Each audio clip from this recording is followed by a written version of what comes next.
اعظم Europe کا اہم تاریخی ملک ہے۔ اسپین دنیا بھر میں اپنے مشہور شہروں میڈرڈ، بارسلونا، غرناطہ کے علاوہ تاریخی اعتبار سے مسجد قرطبہ، قصر الزہرا اور الحمرا کے محلات کی وجہ سے جانا پہچانا جاتا ہے۔ اسلامی تاریخ میں اسپین اندلس کے نام سے مشہور ہے، جبکہ سلطنت روما والے اس ملک کو ہسپانیہ کہتے تھے۔ یہ جرمن قوم واندلس سے موسوم ہے۔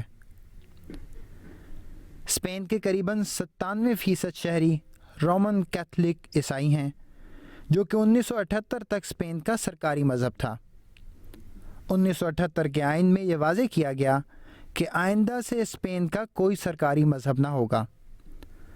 2007 کے اندازے کے مطابق یہاں قریباً 3 لاکھ مسلمان بھی بستے ہیں۔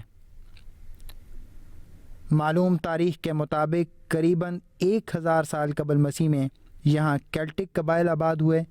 اس کے بعد مختلف وقتوں میں فونیشیا، یونانی، وینڈلز اور ویسیگوت حکمران رہے۔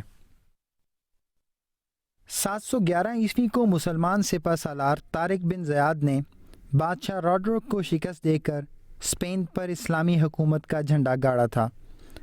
اس لڑائی کے دوران طارق بن زیاد کا مشہور تاریخی خطاب، جو اس نے اپنی فوج کے لیے واپسی کا راستہ بند کرتے ہوئے اپنی کشتیاں جلا کر کیا تھا، یہ خطاب رہتی دنیا تک یاد کیا جائے گا۔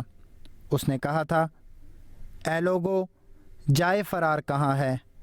تمہارے پیچھے سمندر ہے اور سامنے دشمن، اور بخدا تمہارے لیے ثابت قدمی اور صبر کے سوا کوئی چارہ نہیں۔ مسلمانوں کی اس تاریخی فتح سے اسپین کا وہ 700 سالہ سنہری دور شروع ہوا جس میں اہل اسلام نے اس سرزمین کو خوشحالی اور ترقی سے ہمکنار کیا، اور یہاں تعلیم و حکمت کے وہ چراغ روشن کیے جن سے یورپ کی ظلمت اور تاریکی دور ہوئی۔ اسپین کی سرزمین اسلام کی علمی تاریخ میں بڑی زرخیز ثابت ہوئی۔ اس کا مقام مردم خیزی میں کسی طرح بھی بغداد اور دمشق کی یونیورسٹیوں سے کم نہیں۔ معروف مستشرق مونٹگومری واٹ اس بارے میں لکھتے ہیں، جب مسلمانوں کی قسمت اپنے عروج پر تھی تو ان کی تعلیمات نے تمام مذاہب کے ماننے والے طلباء کو اپنی جانب متوجہ کر لیا تھا۔ اسپین کے یہودی بطور خاص عرب فکر سے متاثر ہوئے۔ ان میں سے بیشتر نے عربی بولنے والے اساتذہ سے زانو تلمذ طے کیا اور عربی زبان میں کتابیں لکھیں۔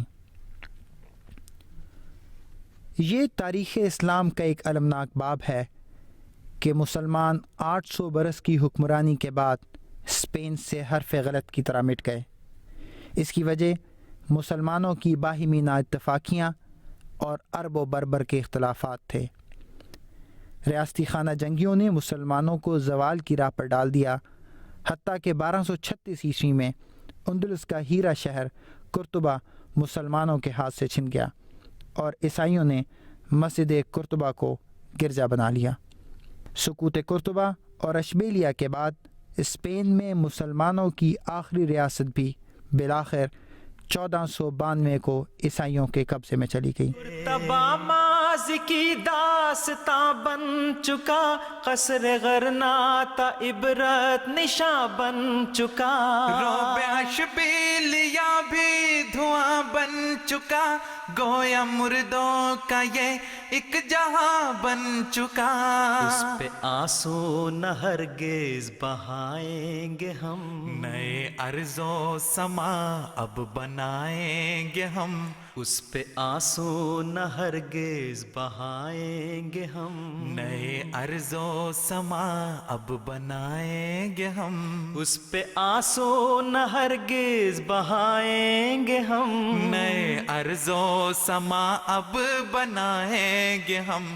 اسپین جو مسلمانوں کی عظمت رفتہ کا امین، مگر اسلامی اسپین کی حکومت کے دردناک زوال کی بے شمار کہانیوں کو اپنے دامن میں سمیٹے ہوئے ہے، اب وہ مسیح محمدی کے ان پروانوں کے لیے اپنے اسی تار تار دامن کو ایک بار پھر کشادہ کرتا ہوا دکھائی دیتا ہے، جو یہاں حکومت یا زمین کو نہیں بلکہ دلوں کو جیتنے کے لیے آ پہنچے ہیں، اور امن کے شہزادے کی قیادت میں وہ آج ہر کریا کریا، بستی بستی یہ نعرہ بلند کرتے ہوئے پھر رہے ہیں، محبت سب کے لیے، نفرت کسی سے نہیں۔ پرچم دین احمد اڑائیں گے ہم، ڈنکا توحید کا اب بجائیں گے ہم، پرچم دین احمد اڑائیں گے ہم، دین احمد کا جو آج سالار ہے، تیر ہاتھوں میں اس کے نہ تلوار ہے۔